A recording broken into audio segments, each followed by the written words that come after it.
जिंदगी यूं तो पुरसुकून अंदाज से गुजर रही थी कभी कभी, मगर दिल औलाद से महरूमी पर अफसुर्दा हो जाता था। एक दिन उदास बैठी थी कि एक फकीर ने दरवाजे पर सदा लगाई। मैं उस वक्त सहन में बिछी चारपाई पर बैठी नाश्ता कर रही थी। सदा सुनकर लुकमा मुंह तक ना ले जा सकी। हाथ रुक गया। रोटी की चंगेरी जिस पर मक्खन वाला साग रखा था उठाकर दरवाजे पर चली गई। सदा लगाने वाला एक सफेद रीश बुजुर्ग था। मैंने रोटी वाली चंगेरी उसकी तरफ बढ़ा दी। तुम्हारे बच्चे सलामत रहे। बाबा ने दुआ दी। बाबा, बच्चे होंगे तो सलामत रहेंगे, बेख्तियार मेरे मुंह से निकला। आवाज में हसरत के साथ दुख भरा था। बाबा ने मेरे दुख को महसूस कर लिया। कहने लगा, बेटी, अल्लाह की रहमत से मायूस ना हो। मैं कोई पहुंचा हुआ बुजुर्ग या पीर फकीर तो नहीं, एक आम इंसान हूं। एक वजीफा बताता हूं, बहुत आसान और मुख्तसर है। इशा की नमाज के बाद रोजाना अस्माउल हुस्ना पढ़ लिया करो। इस दौरान ख्वाब में कोई इशारा मिले तो समझ लेना मुराद पूरी हो गई। बाबा ये कहकर चला गया। मैंने उसकी बात को संजीदगी से ना लिया, क्योंकि बहुत इलाज मुआवजा करवा चुकी थी। लेकिन जब उम्मीद बर ना आई तो अल्लाह की तरफ से तकदीर समझकर सब्र कर लिया। इस बात को कुछ अरसा हुआ था कि फकीर बाबा की कही हुई बात याद आ गई। सोचा बाबा का बताया हुआ वजीफा करके देखूं, क्या खबर उस वसीले से मुराद भर आए। इशा की नमाज के बाद वजीफा पढ़ते 6 दिन गुजर गए थे कि ख्वाब में देखा मलबे का एक ढेर है। उसकी आड़ में एक टोकरी है जिसका मुंह सिला हुआ है। मैंने जब उसे खोला तो टोकरी में छोटा सा बच्चा है। ये देखकर मैं खुश हो जाती हूँ। बेदार हुई तो सोच में पड़ गई कि या अल्लाह, ये क्या माजरा है और इस ख्वाब की ताबीर क्या होगी। दिल ने सरगोशी की कि अल्लाह ताला औलाद की खुशी देगा। इस ख्वाब से तो बज़ाहिर ऐसा ही इशारा मिलता है। खैर, अल्लाह के राज वही जाने। हमें तो उस ज़ात बाबरकत से अच्छे की उम्मीद रखनी चाहिए। उस दिन के बाद मैंने वजीफा पढ़ना बंद कर दिया। सोचा कि कोई दूसरा ख्वाब आ गया जिसकी ताबीर अच्छी ना महसूस हुई तो दिल में जागी खुशी की उम्मीद भी जाती रहेगी। 1 माह बाद अचानक ये वाकया वकूअ पजीर हो गया कि हमारे घर के पिछवाड़े हमारा ही एक और मकान था जो कच्चा था। वो सैलाब के दिनों में गिर गया था, तब से ही उसका मलबा पड़ा हुआ था। मेरे मियाँ का इरादा उसको दोबारा तामीर कराने का था, मगर अपने काम की वजह से उनको फुर्सत नहीं मिल रही थी और आजकल पर उसकी तामीरें नौ टल रही थी। उन दिनों हम अपने शहर के करीब ही रहते थे। गर्मियों के दिन थे। मैं सुबह की नमाज पढ़कर घर के काम काज में लग गई। मेरे मियाँ भी फजर की नमाज पढ़कर घर आ गए। आते ही कहा, मुझे जरूरी काम से जाना है, नाश्ता दे दो। मैंने जल्दी जल्दी नाश्ता बनाकर दिया और वो अपने काम पर चले गए। उनके जाने की थोड़ी देर बाद गली में शोर हुआ। तभी हमारे मोहल्ले की एक औरत मुझे आवाजें देती हुई घर में दाखिल हुई। वो सर से पांव तक कांप रही थी। बोली, फरीदा, जल्दी चलो, तुम्हारे गिरे हुए घर के मलबे में एक टोकरा पड़ा है। उसमें से बच्चे के रोने की आवाज आ रही थी तो वहां लोग इकट्ठे हो गए हैं। लोग जमा तो हैं, मगर कोई टोकरे को हाथ नहीं लगा रहा।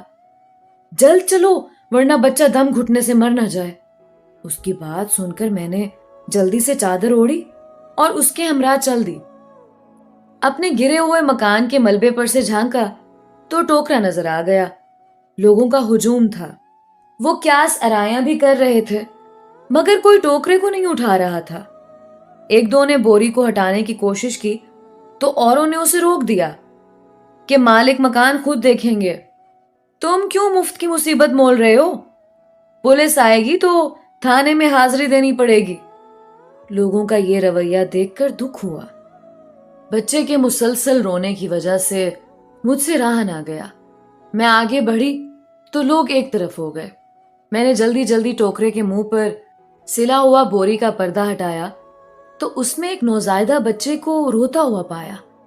जाहिर होता था उसको दुनिया में आए चंद घंटे हुए थे और जन्म लेते ही टोकरे में रख दिया गया था।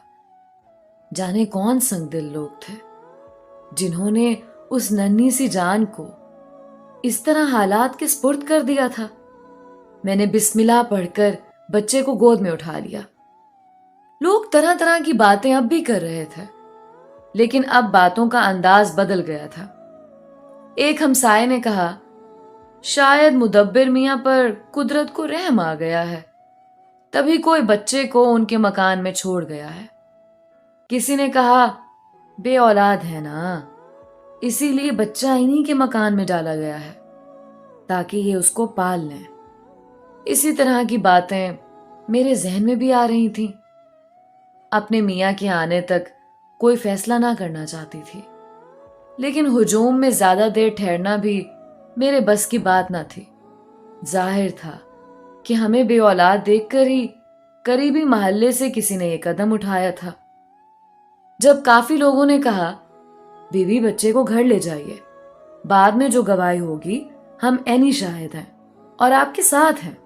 इंसानियत का भी यही तकाजा था कि फौरी तौर पर बच्चे की खुराक का बंदोबस्त किया जाए। लिहाजा मैं उस लावारिस और मासूम को घर ले आई। जो औरत मुझे इतला देने घर आई थी वो भी मेरे साथ आ गई। उसके घर में बकरी थी। मैंने कहा कि फौरन ताजा दूध बकरी का ले आओ। थोड़ी देर बाद ही वो आ गई। तब तक मैंने बच्चे को अपनी उंगली से थोड़ी सी शहद चटा दी तो वो चुप हो गया। जिस कपड़े में लिपटा हुआ था उसे भी खोल दिया। उसे कुछ सुकून मिला। वो औरत कहने लगी, बेचारी मासूम बच्ची है, लड़का होता तो क्या ही अच्छा था। मैंने कहा, लड़का होता तो क्या और लड़की है तो क्या, फेंकने वाले संगदिलों ने तो फेंक दिया। आगे इस नन्ही सी जान की किस्मत जो रब ने उसकी तकदीर में लिख दिया है वही होगा। बकरी का ताजा दूध पीते ही बच्ची सो गई। 1 घंटे बाद मियाँ साहब भी आ गए। मैंने पूछा, जल्दी आ गए? बोले, हाँ, जो काम फंसा हुआ था अल्लाह की मेहरबानी से जल्द हो गया और मैं आ गया। अच्छा चलें, आप ये देखिए। मैंने बच्ची के ऊपर पड़े कपड़े को हटाया और सारी बात भी बताई। वो हैरत में डूब गए। फिर चंद सातों बाद बोले, इलाके के काउंसलर से बात करना जरूरी है। वो काउंसलर से बात करने चले गए। मेरा दिल ना चाहा कि मैं उस बच्ची को काउंसलर के हवाले कर दूं।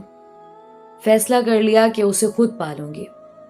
अल्लाह ताला ने मेरे टूटे फूटे घर में पहुंचाई है तो उसे नेमत समझूंगी जिसके लिए बरसों से तरस रही थी। मियाँ साहब वापस आए। पूछने लगे, अब इसका क्या करना है? इसको रखना चाहती हो या काउंसलर के हवाले कर दूं? मैं रखना चाहती हूं। हम खुद इसको पालेंगे। हमें अल्लाह ताला ने ये बच्ची दी है, किसी के हवाले क्यों करें? वो बोले, जज्बात से नहीं, सोच समझ कर जवाब दो। अच्छी तरह सोच लो। अगर मां जैसा प्यार दे सको तो गोद ले लो, वरना इलाके के काउंसलर मेरे साथ आए हैं, अभी ले जाएंगे। तभी बच्ची रोने लगी। मैंने उसको उठाकर जब सीने से लगाया तो वो एकदम चुप